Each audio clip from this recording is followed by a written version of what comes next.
Fala galera, tudo tranquilo? Beleza? No vídeo de hoje eu quero falar a respeito de uma coisa que eu venho falando bastante no meu Instagram, que é Hackintosh. Sim, eu fiz Hackintosh. Eu instalei o sistema operacional da Apple nos meus dois PC.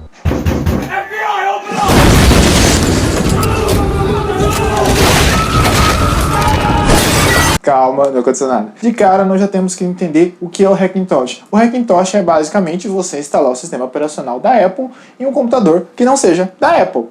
Now the world don't move to the beat of just one drum. What might be right for you may not. É basicamente isso. Você vai montar um PC normal e instalar o sistema operacional. Tem algumas restrições para a placa-mãe e tudo. Mesmo com a placa-mãe que não seja compatível, você consegue instalar, vai dar mais trabalho, você vai ter que mexer num monte de coisa lá, mas tu consegue, tá? Faz por experiência própria, porque o meu desktop, eu fiz isso. Deu muito trabalho, mas eu consegui. Quem me acompanha no Instagram viu que eu passei uns 3 dias mais ou menos lutando com ele, beleza? Mas consegue. E outra pergunta que pode surgir: o Hackintosh é ilegal? Então, o que acontece? Lá nos manuais da Apple, ela diz que não se responsabiliza pelo sistema operacional instalado em máquinas que não tenham sido fabricadas por ela. Mas ela disponibiliza o sistema operacional gratuito no site. Não cobra nada para você baixar o sistema operacional. Então, se você instalar em outra máquina, ela está dizendo que não se responsabiliza. A Microsoft também não se responsabiliza por problemas que você tenha com hardware que não tenha sido fabricado por eles. Ou seja, não é legal. É gratuito. E se fosse pago, por exemplo, você pagava e instalava. Funcionou, você não está alterando a arquitetura do software. Não está, você não está craqueando nada. Então, teoricamente, não é ilegal, né? Pode fazer numa boa. É o que eu acho, né? Mas vai que o FBI tá vendo isso aí, não gosta nem um pouquinho. Mas eu tô um pouquinho preocupado de postar esse vídeo, né? Vai que o FBI veio de verdade agora. Mas enfim, teoricamente, não é ilegal. Teoricamente, pelo que você pode ler aí nas interwebs. E aí, vale a pena? Posso relatar pelo meu uso. Para mim, vale muito a pena. Eu tô gostando muito mais do macOS do que o Windows. Eu sempre editei o Windows, desde quando eu comecei a editar vídeo, acho que lá em 2012, 2013 mais ou menos, eu já editava no Windows 7, né? Então, sempre foi isso. Aí depois eu comecei a trabalhar na produtora e comecei a editar no Mac Mini. Então já comecei a ver algumas vantagens nele, né? Ele dava uns bugs muito loucos na época, porque eu acho que o sistema operacional da época, eu não lembro qual que era que estava em vigor. Eu acho que era o antecessor do High Sierra, ou o mais antigo ainda, eu não me lembro agora qual que é, tá? De cabeça. E provavelmente vai estar aparecendo aqui no vídeo o canal da Apple em vigor, se eu achar, tá? Naquela época. Então eu já senti algumas diferenças na hora de editar vídeo, porque o preview ficava muito mais rápido, né? E o Mac Mini que tinha na produtora era bem inferior ao meu computador que eu tinha em casa. E ele já entregava um resultado muito melhor. Então eu falei, caraca, que legal, isso é muito interessante. Então, como eu percebi já algumas diferenças, comecei a achar isso interessante. O que me fez mudar de fato para o sistema operacional da Apple? Eu comprei um computador, um notebook, que é um Lenovo IdeaPad.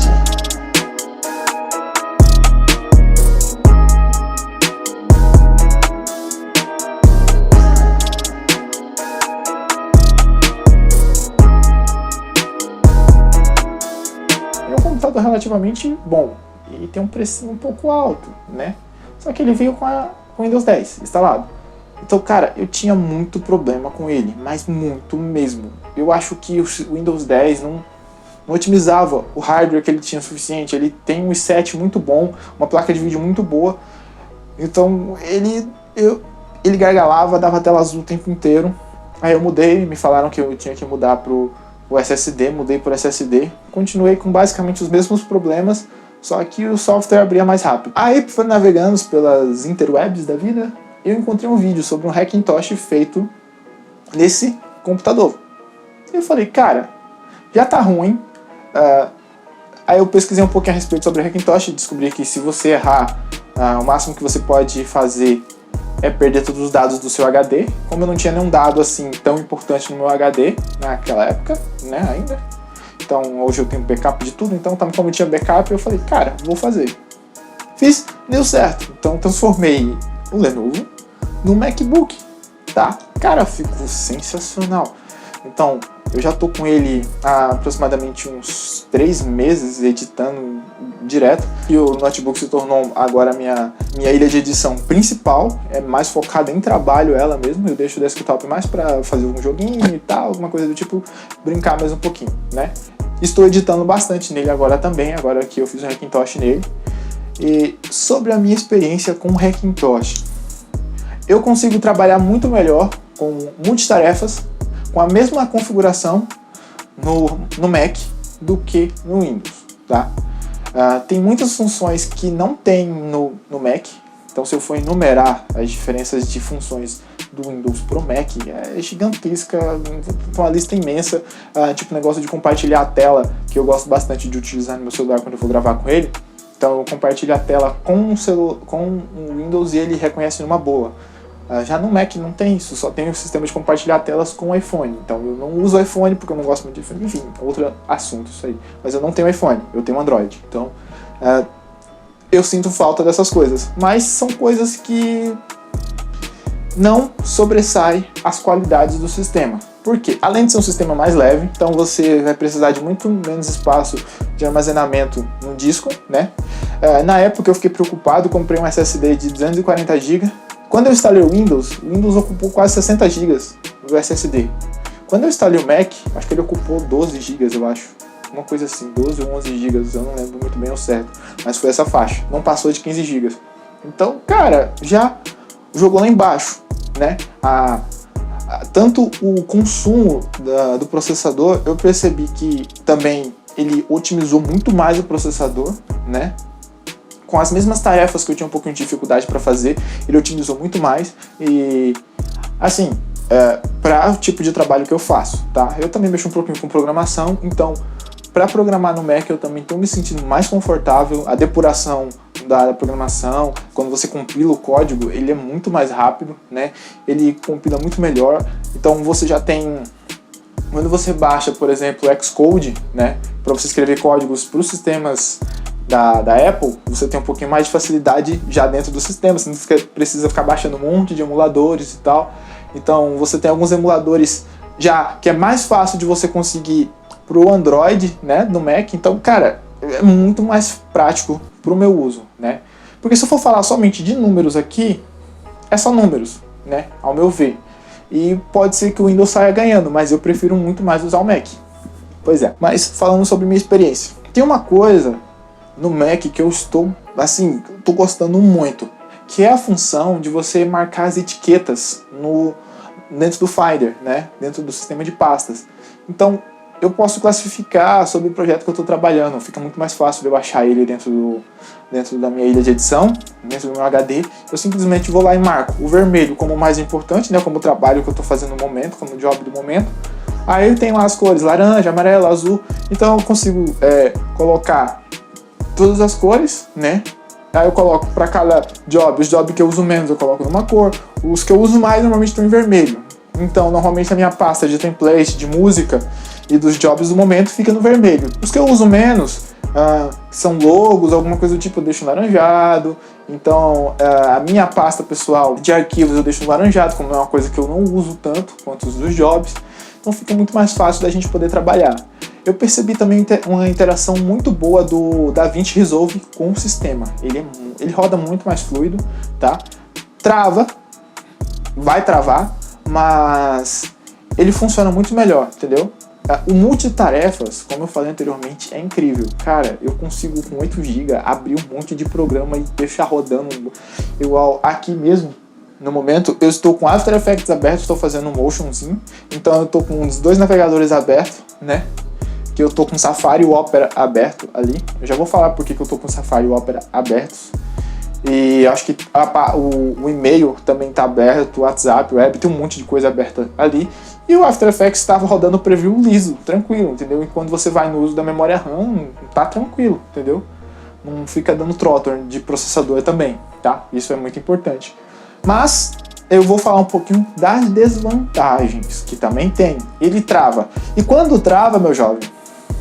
Quando trava, você tem que dar comando para resetar a VRAM. E como é Hackintosh, às vezes o comando de resetar a VRAM não funciona. Já adianto logo. Então você vai precisar desligar o computador, apertar o botão de reiniciar, enfim, é um negócio muito louco. Você tem que ter paciência, tá? Então, como às vezes as teclas, o teclado às vezes não reconhece, porque os comandos de digitar VRAM é assim, você liga o computador e faz o comando para resetar VRAM, resetar a memória RAM, alguma coisa do tipo. Às vezes não funciona. Então, às vezes é só reiniciar o computador, ele já volta a funcionar numa boa.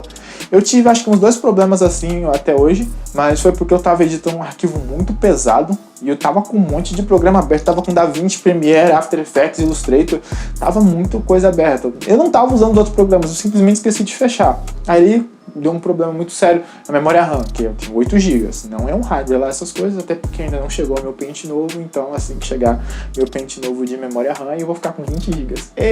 Enfim, deu problema, mas foi tranquilo. Outra coisa que também você tem que tomar cuidado é que você vai ter que baixar outro navegador, tá? Eu recomendo que você use o Safari mais outro navegador, tá? O Safari tem uma integração muito boa para você. Ele é um pouco mais leve, ele puxa muito menos da memória RAM, então para você usar multi-abas nele, como eu uso, às vezes tem até 10 abas abertas lá, então que eu abro o e-mail, aí eu abro o site de baixar músicas, né, que eu gosto das músicas do vídeo, YouTube, mais um monte de aba aberta, referências de coisas que eu estou fazendo, deixo um monte de coisa aberta, eu recomendo usar ele. Mas se você for assistir filme na Netflix, o Safari não funciona direito na Netflix. Até hoje eu não consegui fazer o Safari funcionar na Netflix. A Netflix não reproduz nele. A reprodução, a qualidade do vídeo do YouTube, ele é restrito à qualidade de saída do seu monitor. Ou seja, se o seu monitor for só até 1080, ele só vai liberar até 1080. E a qualidade também é bem ruim. Sério mesmo, é bem ruim a qualidade do YouTube no Safari. Recomendo que você baixe o Opera. O Chrome pesa muito a memória RAM, não recomendo para você fazer multitarefas com o Chrome aberto, não é muito legal. Eu recomendo que você baixe o Opera. Não tô ganhando nada para falar nada desses softwares aqui, tá? Mas eu tô falando com o meu uso, eu prefiro muito mais o Opera. Principalmente pro YouTube, para você fazer live no YouTube, o Opera ele se sai um pouco melhor. Mesmo o Chrome sendo da Google. Não sei muito legal isso aí, mas depois eu falo sobre isso. Mais uma desvantagem de Hackintosh é o seguinte: tela. Os Macs, normalmente eles vêm com umas telas maravilhosas, iMac, MacBook, todos esses hardwares da Apple que vêm com tela, eles vêm com umas telas incríveis, as telas Retina 5K, enfim. Já no Hackintosh você não vai ter a mesma qualidade, certo? Você vai ter que comprar um monitor extra. Igual no meu Hackbook, é o Hackintosh Notebook, pois é. Então, ele não tem uma tela legal, certo? Então, normalmente, quando eu coloco ele, tipo, ele tá linkado nessa TV aqui agora que eu tava editando o vídeo, então, aí vai tranquilo. Agora, na tela nativa dele, é muito difícil você conseguir legal. Eu já vi alguns vídeos de algumas pessoas que conseguiram um resultado muito bom com notebooks que tem tela 4K. Então, você consegue fazer uma coisa legal. Mas, de resto, eu acho que de desvantagens dele, depende muito do usuário, mas as que eu percebi foram essas. E eu ainda quero ressaltar uma vantagem, que é o seguinte: o boot dele é incrível. Sinceramente, o boot do Mac é incrível. Então ele tem aquela função de você abrir todas as tarefas. E o que eu acho bacana, que é o seguinte: quando você dá boot, quando ele abre o sistema operacional, ele já está pronto para usar. Ele abriu o sistema operacional, está pronto para usar. Então você não precisa estar se preocupando em deixar as pastas carregar e tal, tudo isso. Quando ele já abre a tela de inicialização, ele está pronto para usar. Você pode começar a usar. Já no Windows, não. Quando ele abre a tela do Windows, ele ainda vai ficar carregando alguma coisinha ali, você tem que ficar esperando. Isso às vezes pode demorar dependendo do seu hardware. Num notebook, eu percebi uma coisa. A fan, né, que é o coolerzinho que fica ali embaixo, ele trabalha mais rápido, né? Porque por conta da otimização do processador, o processador esquenta um pouquinho mais. Então, se você puder investir, se você for fazer isso no notebook, puder investir um pouquinho em refrigeração, colocar um cooler ali embaixo para ajudar o fluxo de ar, enfim, essas coisas, eu recomendo. Se você for fazer em desktop, se você puder otimizar o sistema de refrigeração do computador, é muito bom, porque senão ele pode dar problema no seu processador. No computador vai ficar reiniciando toda hora por conta de processador, tá? Quando ele esquenta muito, a placa-mãe automaticamente reinicia o computador, tá? Isso é natural. Vocês devem me perguntar: vale a pena ou não vale a pena? Depende. Você tem que avaliar muito. Se você mesmo for fazer, já adianto, dá muito trabalho para fazer. Porque, assim, se você achar alguém na internet que fez com hardware idêntico ao seu, é mais fácil. Agora, se você achar com uma pessoa que fez com hardware diferente, e você quiser copiar, então você vai ter que pegar várias referências ali, e tentando fazer, vai dar bastante dor de cabeça. Às vezes você vai precisar alterar muito a BIOS da sua placa-mãe, dependendo da sua placa-mãe. E se você não tiver um conhecimento muito bom em informática, eu não recomendo que você tente fazer. Eu recomendo que você segure e ou você chame alguém que saiba fazer, ou deixa quieto. Ou tenta fazer por conta e risco. Adianta. Ele não queima, se der errado, não queima nada do seu computador, nem nada do tipo. O único problema que você pode ter é dele formatar todos os seus HDs. Então, se você tem HDs diferenciados, para um HD para sistema e outros HD para arquivos, eu recomendo que você tenha esse hardware, né? Aí você pode tentar no seu HD de sistema tranquilo. Se der problema, você simplesmente instala o Windows depois e tá tudo certo. Beleza? Então, galera, se vocês tiverem qualquer dúvida a respeito sobre o que eu falei no vídeo, então deixa nos comentários aí, tá? Eu acho que eu tentei responder o máximo de perguntas das pessoas que elas me mandaram, né? Durante os meus stories que eu tinha feito, várias pessoas mandaram perguntas. Então, eu tentei responder o máximo possível. Se faltou alguma, galera, coloca aí nos comentários que a gente pode estar respondendo. Eu posso responder aqui nos comentários. Dependendo do nível da dúvida, eu posso fazer até um vídeo à parte falando a respeito. Beleza? Valeu, falou!